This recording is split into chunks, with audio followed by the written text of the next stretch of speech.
한중 두 나라 불교 지도자들이 온라인으로 만나 기후위기를 비롯한 인류 공동 문제에 함께 대응하기로 뜻을 모았습니다. 국민의힘 주호영 원내대표가 부처님 오신 날을 대체공휴일 지정 대상에 포함하자고 정부에 공식 제안했습니다.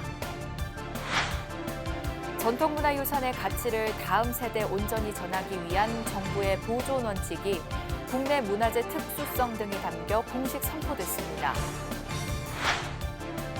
동국대 학생과 출신 지역 사찰을 연결하는 지역 미래불자 육성 장학제도가 1년간 꾸준히 이어지면서 가슴 뭉클한 불현의 이야기로 화제를 낳고 있습니다.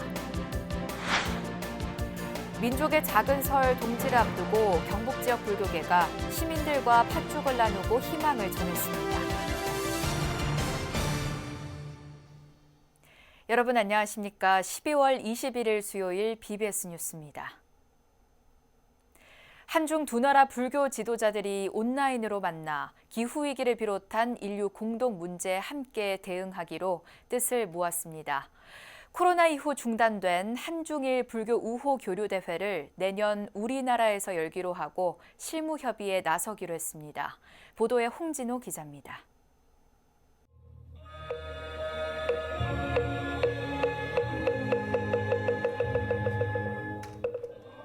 조계종 총무원장 진우 스님 등 한국 불교 지도자들의 3기위와 반야심경으로 시작된 한중 불교 우호 교류 화상회의. 코로나로 하늘길이 여의치 않자 양국 불교 지도자들은 한중 수교 30주년의 끝자락에서 온라인으로 만나 이른바 황금유대를 확인했습니다. 한국불교종단협의회장 진우 스님은 코로나로 인한 여러 어려움 속에서도 지구촌 이슈인 전쟁과 기후환경 변화 등에 공동 대응하자고 제안했습니다. 한중 불교는 한층 강화된 교류와 신뢰를 바탕으로 우리에게 다가오고 있는 재난의 지혜와 자비의 인류애를 발휘해야 할 때라고 생각합니다. 중국 불교협회장 영각 스님도 양국 불교계가 그동안 자비평등 정신 속에 쌓아올린 교육과 자선, 환경보호 등의 교류 협력을 지속하자고 밝혔습니다. 我们冲着中韩两国佛教同根同源和黄金纽带友好关系的殊胜因缘，值此中韩建交30周年之际。 화상회에서는 문화연대에 기반한 교류 활성화와 일불 제자로서의 연대감 구현을 위한 다양한 의견들이 오갔습니다. 다양한 방식의 교류를 활성화하여서 대승불교가 추구하는 동체 대비를 구현해 나가기를 위한 문화연대를 강화해 나가기를 기원합니다. 적어도 대승불교권이나 세계불교권이 단일하게 할 수 있는 일불제자로서의 의식을 한번 좀 고민해 보는 것. 이 밖에 실무위원회 구성과 남방불교권 국가에 대한 양국 불교계의 지원 등을 모색하자는 의견 등도 교환됐습니다.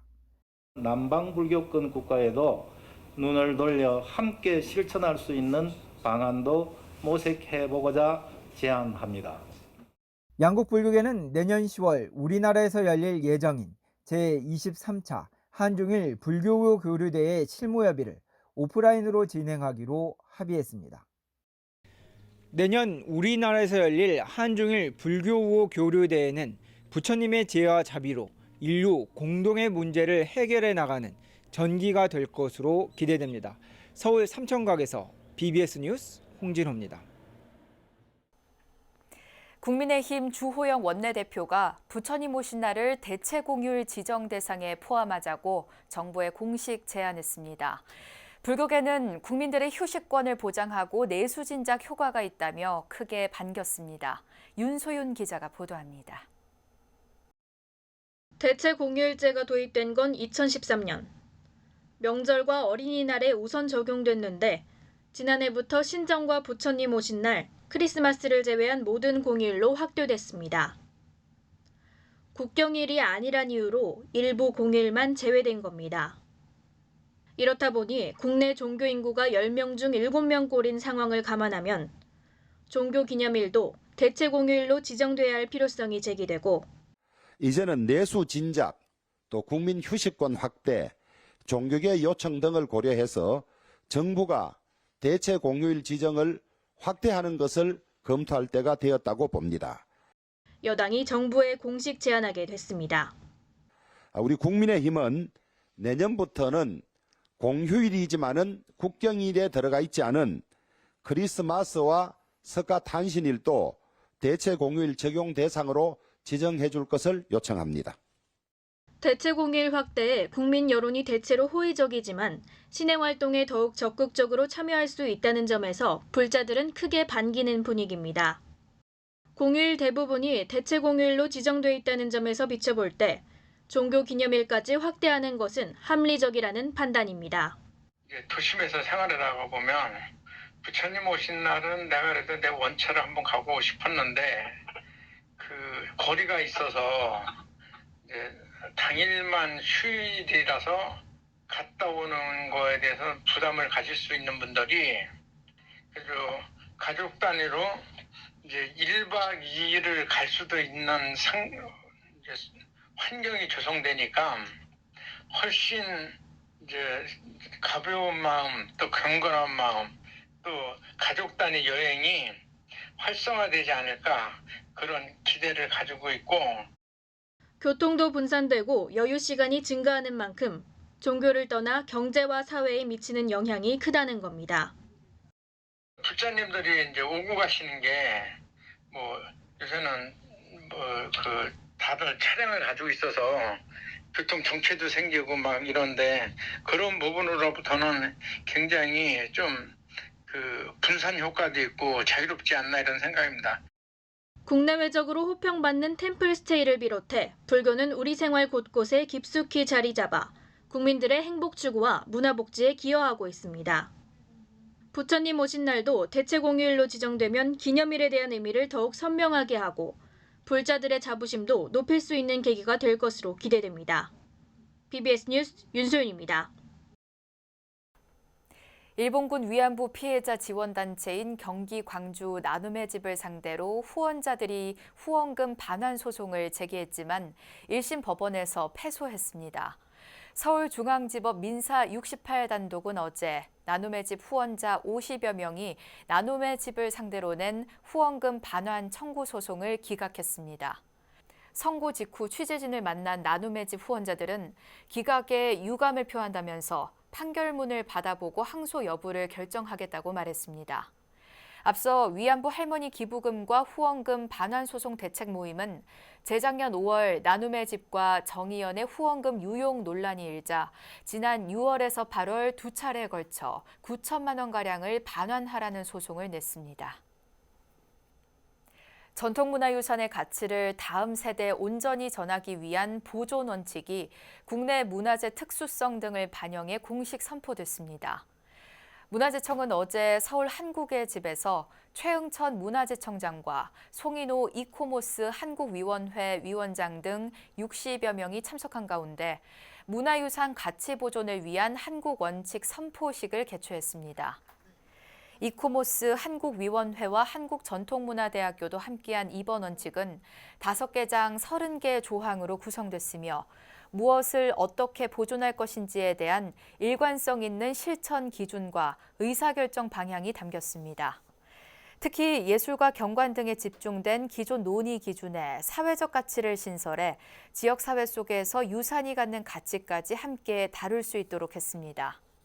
문화유산의 수명과 미적 가치를 유지하는 것 이외에도 해당 문화유산의 역사적 진정성, 원상 등에 대한 판독성을 증진함으로써 그 중요성을 드러내는 것이어야 합니다. 문화재청은 이번에 마련한 보존 원칙 관련 자료를 발표에 앞서 조계종과 공유하는 등 불교계와의 논의에도 적극 나설 계획입니다. 일본 불교종단 신요엔이 연말을 맞아 조계종과 BBS 불교방송에 잇따라 후원금을 기탁했습니다. 신요엔의 마츠나가 아츠시 국제원장과 상임이사 정경국원은 어제 서울 BBS 본사와 조계종 총무원을 차례로 방문해 이선재 BBS 사장에게 만공의 후원금 500만 원을, 조계종 총무원장 진우 스님에게 자비 나눔 기금 1,000만 원을 각각 전달했습니다. 아츠시 국제원장은 BBS 이선재 사장에게 불자들에게 힐링을 전해주는 매체로서 더욱 정진해달라며 특히 개국 32주년과 만공의 7주년을 계기로 한 단계 더 도약하길 바란다고 밝혔습니다. 이어 총무원장 진우 스님을 예방한 자리에선 일본 도쿄 타치카와시 신유엔 헤드 사원에서 연중 중요한 법요식이 있을 때 진우 스님을 초청하고 싶다는 뜻을 전했습니다. 이에 진우 스님은 같은 부처님 제자로서 국경을 초월해 서로 교감하고 부처님의 자비 정신을 선양하는 데 동참해줘 감사하다고 말했습니다. 1936년 일본에서 개창된 불교종단 신유에는 전 세계에서 100만 명 정도가 활동하고 있으며 한국에선 서울과 부산에서 정사를, 창원과 제주에서 포교원을 건립해 운영하고 있습니다. 동국대학교가 펼치고 있는 지역 미래불자 육성장학은 전국의 사찰과 해당 지역 출신 인재들이 장학금으로 인연을 맺는 종립대학만의 독특한 제도인데요. 동국대 건학위 출범 후 1년간 꾸준히 선발된 장학생 300여 명이 고향의 스님들과 맺어가고 있는 가슴 뭉클한 불연의 이야기도 화제를 낳고 있습니다. 박준상 기자가 동국대 지역 미래불자 육성 장학생들이 함께한 감사의 밤 행사에 다녀왔습니다. 1년 전 동국대 1기 화엄사 장학생으로 뽑힌 뒤 불교 인재의 뜻을 가슴에 품게 된 성경아 학생. 불교계 인재로 성장해서 더 많은 사람들에게 이 감사함을 그리고 마음을 베푸는 사람이 되도록 하겠습니다. 대학원에 진학해 일상은 바빠졌지만 장학금이 선사한 스님과의 인연을 잊지 않고 있습니다. 네, 단톡방도 활성화가 되어 있고요. 또 이제 스님들과 저희 장학생들 간의 소통도 계속 이어지고 있고 장학생이 되어서 또 스님을 찾아뵈면 조금 더 진솔한 이야기들을 나눌 수 있는 것 같고요. 지난해 11월 포항 원법사를 시작으로 28회를 이어오면서 300여 명에게 장학금을 안겨준 색다른 동국대 지역 미래불자 육성 장학제도. 지금까지 9억여 원의 장학금이 모연됐고 사찰 인근 지역 인재들과 세터민, 다문화 가정, 인도 유학생 등에게 학비와 함께 소중한 불연을 선물했습니다.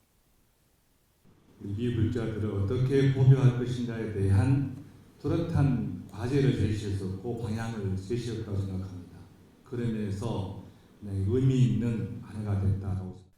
지역 미래불자 육성 장학생들을 초청한 동국대 감사의 밤 행사에서 오랜만에 다시 만난 스님들과 학생들은 그간의 안부를 물으며 화기애애한 시간을 보냈습니다.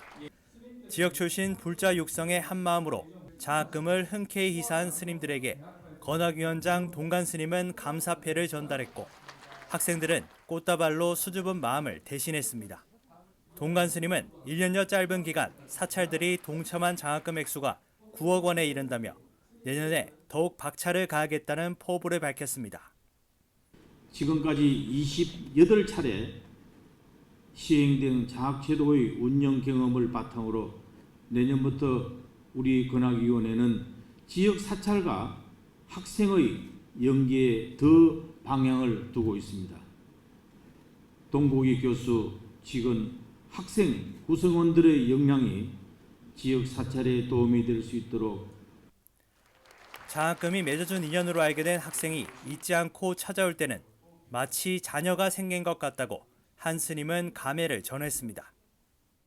초파일이 된다던가 여름이 된다든가 방학 때가 된다든가 이러면 저한테 연락을 직접 하고 절에 찾아와서 인사를 하고 해요. 그래서 저는 사실 굉장히 오히려 제가 큰 감동을 받았습니다. 성적표를 보여주고 자랑도 하고 그래요. 그래서 정말 이 학생들이 장학생이 아니라 자식 같은 느낌이 듭니다. 전국 곳곳의 사찰이 동참하는 동국대 지역 미래불자 육성 장학제도가 새 인연의 씨앗이자 불청의 푸른 꿈을 북돋는 걸음이 되고 있습니다. BBS 뉴스 박준상입니다. 사찰과 해당 지역 출신 인재를 연결하는 동국대학교 지역 미래불자 육성 장학금 지급에 한국불교대학 대관음사가 올해 마지막 주자로 합류했습니다. 동국대학교 건학위원회는 어제 건학위 회의실에서 28회 지역 미래불자 육성 장학증서 수여식을 갖고 대구 출신 재학생 20명에게 장학증서를 전달했습니다. 건학위원장 동관 스님은 생활불교, 대중불교, 사회불교를 제대로 실천하는 곳이 한국불교대학 대관음사라며 의미 있는 도량이기에 유일하게 20명을 선발했다고 말했습니다. 장학생들에게 증서를 건넨 대관음사 주지 대륜 스님은 방학 기간 학생들의 정진을 당부하면서 장학금이 귀한 열매를 맺는 씨앗으로 쓰였으면 좋겠다고 밝혔습니다.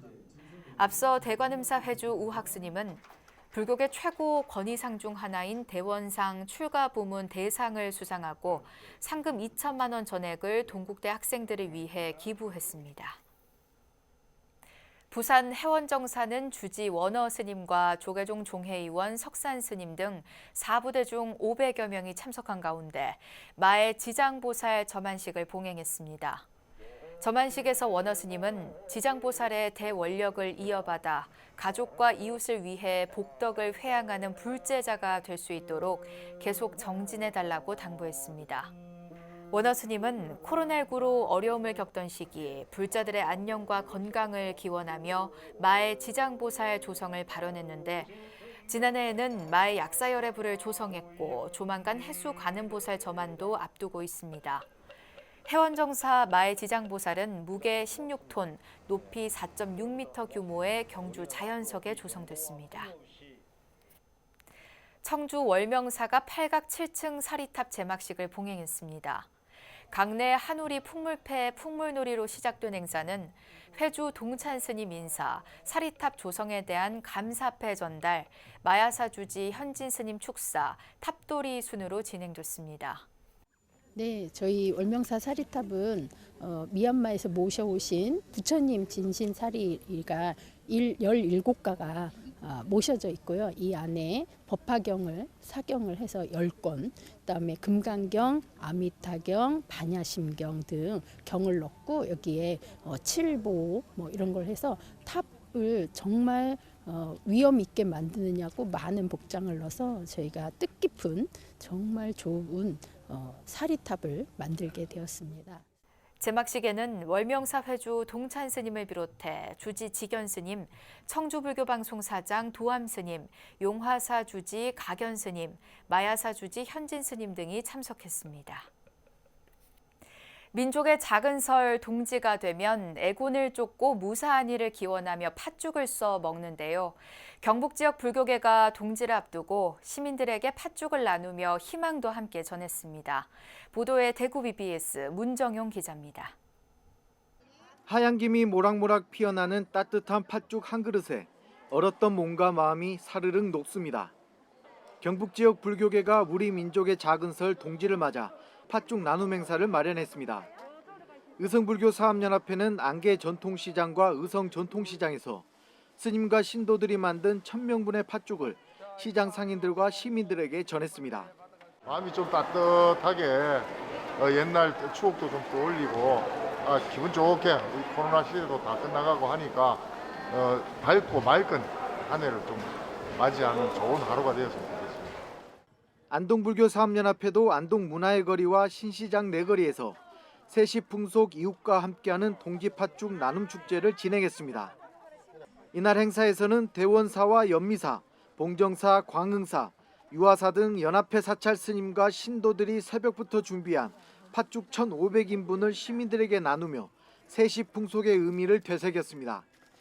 우리 민속 풍속인 동지가 잊혀져 가고 있습니다. 그래서 이렇게 사찰에서 스님들이 나서서 동지 팥죽을 쏘아서 세시풍속을 살리는 의미로 안동 시민들에게 팥죽을 나누어주는 행사를 계획을 했습니다. 특히 이날 안동과 의성불교계는 친환경 자재를 활용한 팥죽 용기를 사용해 기후위기 극복 불자 실천운동 캠페인도 함께 펼쳤습니다. 경북 포항불교 사업연합회도 포항 그린웨이 철길숲 입구에서 코로나 이후 3년 만에 대면 행사로 직접 팥죽을 끓여 시민들과 함께하는 시간을 마련했습니다. 이날 포항 사업연 소속 사찰과 신행단체들은 동지 팥죽을 비롯해 어묵탕과 떡, 간식 등을 나누며 코로나와 태풍 피해로 상처받은 포항 시민들의 마음을 위로했습니다. 여러 시민들과 함께 이렇게 나눔의 행사를 하게 된 것은 정말 오늘 뜻깊은 생각으로 생각합니다. 오늘 죽 맛있게 드시고 좋은 그런 나눔 함께 마음껏 하시고. 이외에도 청도 덕사와 포항 중림사 등 지역 사찰들도 이웃들과 함께 팥죽을 나누며 다가오는 개묘년 한 해 건강과 행복을 발언했습니다. BBS 뉴스 문정용입니다. 조계종 사회복지재단이 19일 전법회관 3층 회의실에서 제14회 아동미술 큰잔치 미술대회 수상 어린이들에 대한 시상식을 열었습니다. 이번 대회는 불교동화 상상화와 즐거운 일상, 환경보호를 주제로 지난달 8일부터 2주간 조계종 산하 어린이집에서 각각 미술 프로그램으로 진행됐으며 30곳에서 787명의 원화가 참여했습니다. 올해 미술대회는 창 오동 어린이집 박지후 어린이가 대상을 차지했고 화송 어린이집 김진아 등 5명이 말금상을, 반야 어린이집 박윤솔 등 5명이 발금상 등 모두 107명이 수상했습니다. 시상식에선 원화들을 대신해 소속 어린이집 원장 선생님들이 대리 수상했습니다. 용인 문수산 법륜사는 경내 대웅전에서 붓다로 살자 만일결사 제3차 천일기도 회향과 제4차 천일기도 입제법회를 봉행했습니다. 행사에는 법륜사 주지 현암 스님을 비롯해 금서남 주지 덕산 스님, 복령사학장 의천 스님 등 300여 명이 참석했습니다. 제가 무사히 이렇게 회향을 맞이하여서 이 자리가 서기가 이렇게 가슴이 뭉클하고 이렇게 떨리고 정말 감격스럽습니다. 부처님께서 말씀하신 것처럼 도관이 있어서 또 사부 대중이 함께 하기에 가능한 일이었습니다. 행사에서는 축사, 법문과 함께 승복응양 의식이 거행됐으며 법륜사는 3차 천일기도 회향을 기념해 장애인 주간보호센터 라온에 500만 원을 후원했습니다. 저희들은 만일결사가 정단에서 했던 붓다로 살자 5대 결사를 가지고 쭉 만일까지 이어갈 겁니다. 첫 배는 수행을 만일 동안 잘할 수 있도록 하고요. 나눔, 생명, 평화, 문화 이 5가지를 가지고 계속 이어서 실천해 갈 것입니다. 한편 용인 법륜사는 12월 22일 제15회 동지팥죽 나눔을 기해 12월 31일 풍송법회를 봉행할 예정입니다. 이상으로 12월 21일 수요일 BBS 뉴스를 마칩니다. 시청해주신 여러분 고맙습니다.